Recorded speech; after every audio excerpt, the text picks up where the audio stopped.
Bonjour à tous, aujourd'hui une vidéo pour parler du passage du Word au PowerPoint de manière automatisée. Donc dans ce tuto, on va regarder trois choses. On va commencer par regarder la méthode existante depuis plusieurs années, déjà intégrée dans Word, pour faire cette tâche. Ensuite, on va regarder à quoi ressemble la nouvelle méthode. Et à la fin, on va regarder donc les limites et les conditions actuelles pour profiter de cette nouvelle technologie. Sachant que l'idée de ce passage automatique, elle ne date pas d'hier.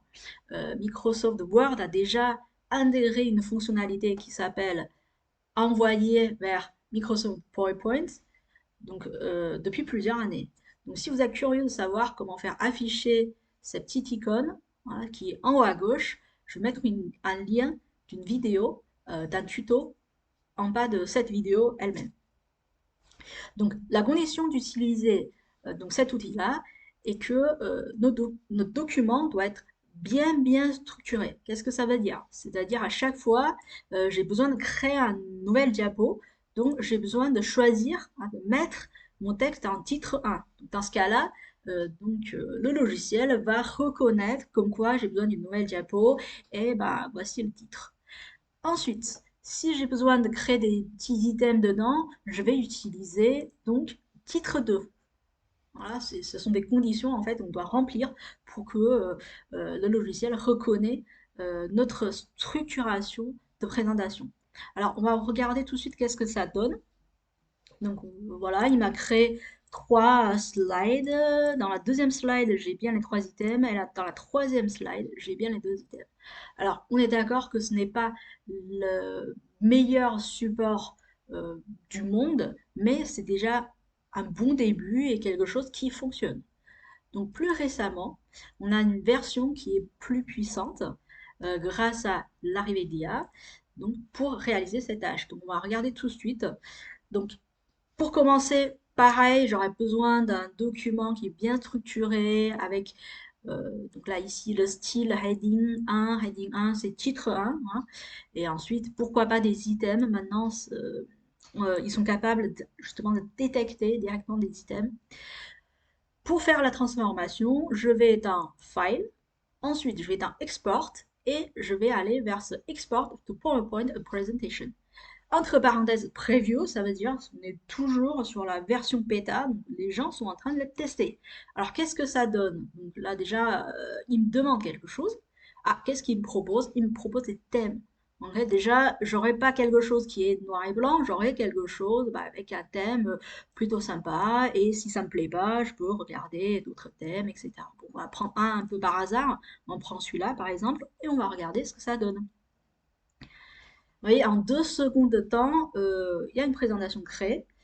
C'est vrai que notre présentation en soi, elle n'est pas très longue, mais la rapidité, elle est quand même remarquable. On va regarder ce que ça donne. Donc là, les photos sont, voilà, ça dépend du thème hein, qu'on a choisi. On a choisi, mais c'est toujours modifiable. Donc là, j'ai pareil, c'est la bonne chose. Voilà, et même, si vous avez bien remarqué, ici même on a des smart art qui est automatiquement inséré. Et si je ne suis pas donc satisfait de cette mise en page, je peux donc tourner vers le designer, la fameux designer, hein, donc à droite pour changer le style de ma présentation. Voilà, si je préfère celui-là ou celui-là. Voilà le résultat pour un test rapide de cette nouvelle méthode qui est plutôt fonctionnelle, hein, qui même fonctionne très bien. Mais je ne sais pas si vous avez remarqué, depuis tout à l'heure, je suis basculée en anglais. Voilà pourquoi j'ai fait ça, parce que je n'ai pas vraiment de choix. Donc ici, pour des problèmes connus, on a déjà le premier point, c'est comme c'est une version test, il est pour le moment accessible uniquement en anglais. Voilà. Et je ne peux pas utiliser Internet Explorer, c'est l'ancien navigateur dans les anciens Windows, ni Safari. Donc, si vous avez un Mac, bah, téléchargez Chrome ou autre, hein, ou Firefox pour utiliser cette fonctionnalité. Et à la fin, pour le moment, le logiciel n'est pas capable de traiter des multimédias, c'est-à-dire tout ce qui est graphique, tableau ou des sons ou des vidéos, donc ce n'est pas possible. Il traite uniquement des textes, mais on peut voir que le résultat donné, ça c'est un ancien test que j'avais fait, c'est vraiment pas mal. Et aussi ce document que je projette à l'écran est aussi réalisé avec ce logiciel.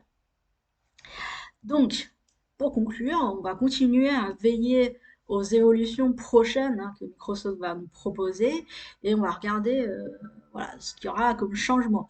Alors, sachez que dans le domaine des IA, tout évolue très très vite. Donc, il est possible, entre le moment où je filme cette vidéo et le moment où vous allez regarder cette vidéo, il y a déjà eu des évolutions. Et à la fin, il y avait une chose que je n'avais pas parlé tout à l'heure, c'était complément. Donc là, je reprends Word, hein, donc les compléments sont dans l'onglet accueil. Il y a plein de choses en fait. Ça, c'est pas nouveau, hein. Les compléments, c'est des plugins en fait, vous pouvez ajouter euh, dans vos logiciels Microsoft. Mais la nouvelle chose, c'est qu'il y aura de plus en plus de choses qui sont liées avec IA. Par exemple, le premier qui m'a proposé ChatGPT pour Excel et Word. Donc, encore une fois, on va veiller aux futures évolutions et on va regarder ce qu'ils vont nous proposer.